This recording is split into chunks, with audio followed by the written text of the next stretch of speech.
Hello friends, तो आइए आज हम लोग प्रोनाउन को सीखने वाले हैं। जो हम लोग सीख रहे थे मेरे भाई, ज़रा ध्यान दीजिएगा। हम लोग किसको सीख रहे थे? तो हम लोग प्रोनाउन को सीखने का काम कर रहे थे मेरे भाई, ठीक है। हम लोगों ने प्रोनाउन को सीखने का काम किया था। आज प्रोनाउन का जो लास्ट सेगमेंट है हम लोग उसको सीखने का काम करेंगे, और वो अपने आप में क्या कहलाता है, उसको हम लोग कहते हैं इंडेफिनिट प्रोनाउन। ठीक है भाई, क्या कहते हैं उसको? वो कहलाता है इंडेफिनिट प्रोनाउन, ठीक है। उसको कहलाने का काम करता है इंडेफिनिट प्रोनाउन, ठीक है। ये बात समझ में आ गई? क्या कहलाता है? इंडेफिनिट प्रोनाउन कहलाता है। तो आइए अब इसकी हम बात समझ लेते हैं कि इंडेफिनिट प्रोनाउन कौन कौन से होते हैं और क्या इसके एग्जांपल्स होते हैं। जैसे इंडेफिनिट प्रोनाउन में आपने कई बार सुना होगा कि हम लोग कहते हैं कई दफ़े, जिसको हम लोग कहते हैं एवरीवन। ये तो सुना ही होगा आपने, एवरीवन होता है, ठीक है। एवरीबॉडी होता है, ठीक है। एवरीबॉडी आप लोग कह लेते हैं। आप लोग कहते होंगे एवरीथिंग, ऐसे कहते नहीं कहते हैं? एवरीथिंग, तो एवरीथिंग में ऐसी होता है। इसी प्रकार से आप लोग कहते हैं एनीवन, ठीक है। क्या कहते हैं? एनीवन कहते हैं। आप लोग एनीबॉडी भी कहते हैं। एनीबॉडी के बाद एनीथिंग भी कह लेते हैं, ठीक है, एनीथिंग। इसके अलावा अगर हम बात करें तो हम लोग जिससे कहते हैं समवन, ठीक है, समबडी। समबडी के बाद अगर बात करें तो हम लोग कहते हैं कभी कभी समथिंग, ठीक है। तो इस प्रकार से ये जितने भी होते हैं इन्हें हम लोग कहने का काम करते हैं इंडेफिनिट प्रोनाउन। क्या कहते हैं मेरे भाई? तो इन्हें हम लोग कहने का काम करते हैं इंडेफिनिट प्रोनाउन। क्या इसकी फंक्शनिंग होती है, क्या इसके रूल्स होते हैं, आइए उनको समझने का काम करते हैं मेरे भाई, ठीक है। देखिएगा, अगर आप इंडेफिनिट प्रोनाउन की बात कर रहे हैं तो इंडेफिनिट प्रोनाउन क्या करता है कि जहां पर भी आपका इंडेफिनिट प्रोनाउन लगा होगा, जहां पर भी इंडेफिनिट प्रोनाउन लगा होगा, ठीक है। इंडेफिनिट प्रोनाउन अगर एज अ सब्जेक्ट के रूप में यूज हो रहा है तो उसके बाद जो यहाँ पर वर्ब आएगी वो सिंगुलर हेल्पिंग वर्ब आएगी, या तो आ सकती है सिंगुलर मेन वर्ब। बात समझ में आ गई है? यानी जो भी हेल्पिंग वर्ब आएगी वो सिंगुलर ही आएगी, सिंगुलर के अलावा प्लूरल इसमें नहीं आती है, ठीक। इतनी बात समझ में आ गई है। लेकिन अगर इस वर्ब के बाद मुझे इसका एक प्रोनाउन चाहिए है, और वो भी कैसा चाहिए? रिफ्लेक्टिव प्रोनाउन चाहिए है, ठीक है, या मुझे पजेसिव एडजेक्टिव चाहिए, तो मैं इसके स्थान पर क्या यूज करूंगा? यहाँ पर देयर नहीं यूज होगा, यहाँ पर हिज यूज हो सकता है, यहाँ पर हर यूज हो सकता है। बात समझ में आ गई? हिज यूज होगा, हर यूज होगा, या तो इट्स यूज होगा। इट्स किसके लिए? जब थिंग्स की बात की जाएगी तो वहां पर हम लोग इट्स का यूज करेंगे। एक हम सेंटेंस आपके लिए बना रहे हैं, जरा इसको देखिएगा गौर से, ठीक है। एक सेंटेंस आपके लिए ये आया हुआ है कि अगर मैंने कह दिया है कि everyone are intelligent in this school, ठीक है, everyone are intelligent in this school. तो जरा मुझे बताइए क्या ये सेंटेंस सही है? तो इस प्रकार से कभी कभी आता है जब यहाँ पर एवरी लिखा हुआ, एवरीवन, यानी कि ये सब्जेक्ट के स्थान पर आ गया है। जब ये सब्जेक्ट के स्थान पर आ गया यानी कि ये नाउन होगा या तो प्रोनाउन होगा। लेकिन जब एवरीवन लिखा हुआ है इसका मतलब ये इंडेफिनिट प्रोनाउन है। बात समझ में आ गई है? कैसा प्रोनाउन है? तो आप बोलेंगे इंडेफिनिट प्रोनाउन है। जब ये इंडेफिनिट प्रोनाउन है तो अभी हमने सीखा अगर इंडेफिनिट प्रोनाउन होगा, अगर इंडेफिनिट प्रोनाउन होगा तो उसके लिए जो वर्ब लगेगी, उसके लिए जो वर्ब लगेगी वो सिंगुलर वर्ब लगेगी। कैसी लगेगी? तो सिंगुलर वर्ब लगेगी। तो ये एवरीवन है तो एवरीवन के साथ आर नहीं आना चाहिए। क्या आना चाहिए? तो आप बोलेंगे सर बिल्कुल यहाँ पर ये चीज गलत है, यहाँ पर अगर हम इज लगा देंगे तो ये मामला हमारा सेट बैठ जाएगा। बैठ गया कि नहीं बैठ गया? इसका मतलब क्या है कि जो हमारा कह सकते हैं कि इंडेफिनिट प्रोनाउन होता है वो सिंगुलर हेल्पिंग वर्ब के साथ एग्री करता है। किसके साथ? तो आप बोलेंगे सिंगुलर हेल्पिंग वर्ब के साथ एग्री करता है। ये बात समझ में आ गई है? ठीक है, आइए अब कुछ और एग्जांपल्स को समझने का काम करते हैं मेरे भाई, ठीक। आइए अब कुछ और एग्जांपल्स को अगर हम समझें तो हम अगर आपके सामने ये लिखें कि एवरीथिंग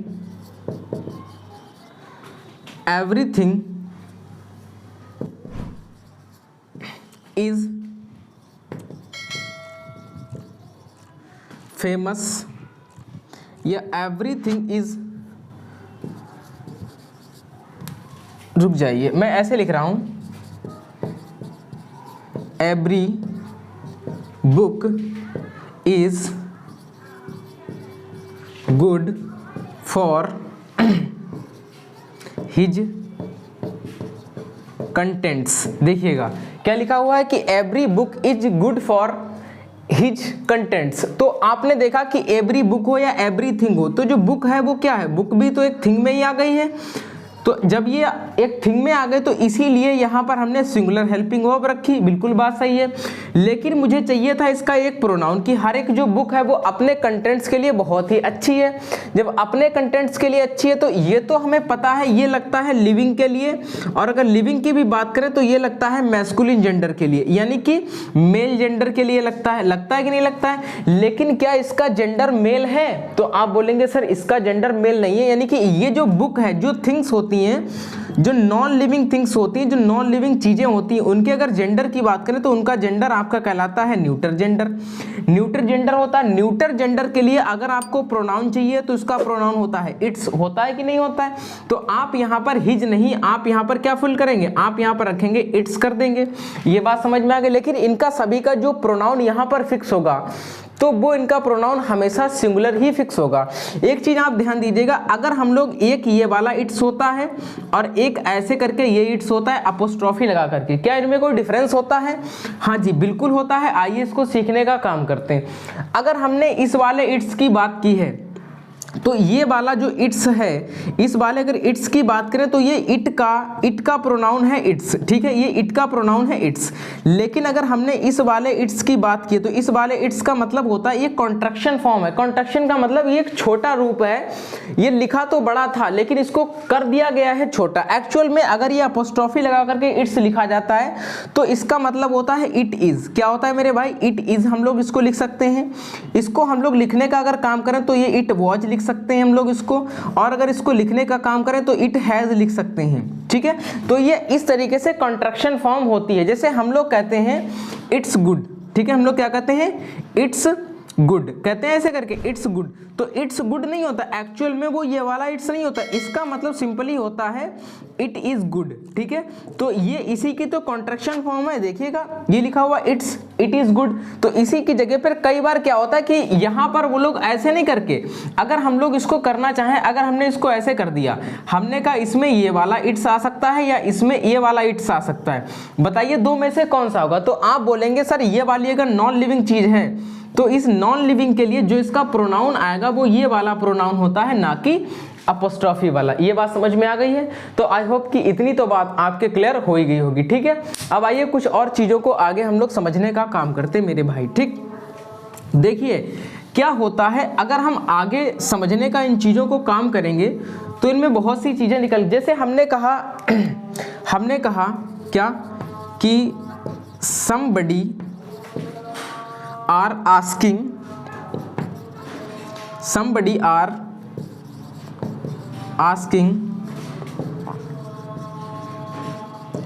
the address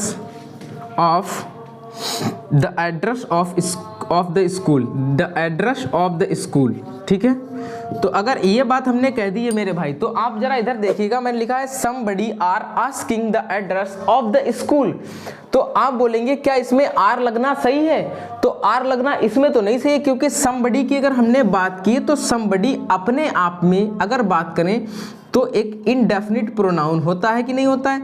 तो जब ये इंडेफिनिट प्रोनाउन हो गया, और इंडेफिनिट प्रोनाउन के लिए हमें वर्ब कैसी चाहिए, हमें वर्ब चाहिए सिंगुलर, यानी कि यहाँ पर आर नहीं होगा तो क्या हो जाएगा मेरे भाई, तो यहाँ पर आप फिट कर लेंगे इज। तो ये हमारा सेंटेंस अपने आप में बिल्कुल एक्यूरेट हो गया है। बात समझ में आ गई है कि नहीं आ गई है? तो आई होप कि इतनी बात तो आपके समझ में ये चीज आएगी कि जब अगर इससे बात करते हैं हम लोग तब ये बात होती है, ठीक है। अगर यहीं पर आप चाहे एनीथिंग लिखा हो, चाहे समथिंग लिखा हो, और चाहे तो एवरीथिंग लिखा हो, लेकिन इसके लिए अगर आप इसका प्रोनाउन लगाएंगे तो इसका प्रोनाउन हमेशा एक ही चलेगा, और वो चीज कहलाती है आपकी इट्स। ये बात समझ में आ गई है? क्या कहलाते हैं? इसको कहने का काम करते हैं इट्स। लेकिन ध्यान रखिएगा बहुत ध्यान से, कई बार ये पूछा गया है, लेकिन ये वाला इट्स मेरे भाई नहीं होगा, ये वाला इट्स होगा, ठीक। ये बात समझ में आ गई है? दूसरी बात आप समझिएगा क्या होती है, अगर मैंने माना कि आपका कोई भी ये वाली चीज दे दी गई है, इनमें से कि एवरीवन दे दिया गया, एवरीबडी या एनीवन या एनीबडी, समबडी या समवन, ठीक है। तो यहाँ पर जो आपको प्रोनाउन चाहिए है, या तो आप यहाँ पर हिज लगाएंगे और या तो आप यहाँ पर हर लगाएंगे। लेकिन होता क्या है कि जो प्राथमिकता है, अगर आपके ऑप्शन में ये दोनों पड़े हैं तो आप हिज को लगाएंगे, ठीक है। और या तो क्या होता है, ये बात समझिएगा कि कहीं ना कहीं पर जब आप सॉल्व कर रहे हैं कोई चीज, तो उसमें कहीं ना कहीं अगर एक बार आपका फीमेल जेंडर का जिक्र किया जा चुका है, किसका, फीमेल जेंडर का, अगर उसमें एक बार आपका आ चुका है कोई भी सेशन, तो उसमें अगर आगे उसके लिए प्रोनाउन रिफ्लेक्सिव लगा है क्या, एवरीवन, अगर उसमें लिखा हुआ है एवरीवन, तो उसके आगे जो अब ये लगेगा तो उसके आगे हर ही लगेगा, क्योंकि ये हर जो है वो यहां से निकल करके आएगा, ठीक है। ये बात समझ में आ गई, ये हर यहां से निकल करके आएगा। लेकिन अगर हिज वहां पर नहीं दिया गया है, अगर किसी ऑप्शन में ये चीज मेंशन नहीं है, फीमेल वाली चीज मेंशन नहीं है, तो वहां पर आप हिज ही लगाएंगे। लेकिन अगर हिज ऑप्शन में नहीं है तब आप वहां पर क्या लगाएंगे, हर का यूज करते हैं। तो ये छोटे से जो हमारे आज हमने सीखा है इंडेफिनिट प्रोनाउन को, देखो इंडेफिनिट क्या होता है, ये एक अनिश्चित है। अनिश्चित का मतलब क्या है, बात समझिएगा, जो चीज अनसर्टेन होती है। अगर हम इंडेफिनिट की बात करें तो ये अनसर्टेन चीज है कि नहीं, क्योंकि ये क्लियर तो है नहीं। जैसे हमने कह दिया है एनीवन, तो एनीवन का अगर मतलब हम कह दें तो एनीवन का मतलब कोई भी हो सकता है, लेकिन एक होगा, कोई भी हो सकता है लेकिन एक होगा, वो डिफिनिट नहीं है। जब वो डिफिनिट नहीं है तो इसी भी प्रकार से जो चीज डिफिनिट नहीं होगी उसको हम लोग एक मानते हैं, और इसीलिए हम लोगों ने इसको कर दिया है इसकी फॉर्म में, ठीक है। तो ये रहा हमारा आज का कंटेंट्स, जो इस बेस पे है कि हम लोगों को कई बार, ये तो समझ लो कई बार पूछा गया कि इनके साथ में वो लोग इज लगा के देखते हैं, इनके साथ इनका प्रोनाउन वो लोग क्या करते हैं, देयर लगा देते हैं, इसका प्रोनाउन ये लगा देंगे देयर, ठीक है। तो देयर प्रोनाउन नहीं होगा, क्योंकि देयर लगता है प्लूरल के लिए, जबकि हम बात प्लूरल की नहीं, हम बात सिंगुलर की कर रहे हैं।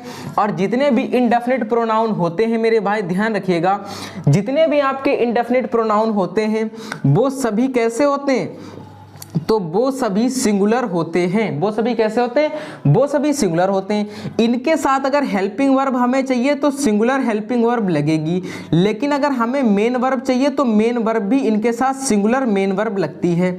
आप बात ध्यान दीजिएगा, अगर आप नाउन कोई भी है, अगर आप नाउन में एस या ईएस लगा रहे हैं तो इससे वो नाउन बन जाता है क्या मेरे भाई, तो आप बोलेंगे इससे वो नाउन बन जाता है प्लूरल। लेकिन आप जब कभी भी वर्ब में क्या जोड़ते हैं, एस या ईएस जोड़ते हैं, तो वर्ब वो बन जाती है सिंगुलर। यानी कि इसके साथ, कहने का मतलब यह है कि इनके साथ जो भी अगर मेन वर्ब आएगी तो उस मेन वर्ब के आखिर में आपको लगाना होगा एस या ईएस।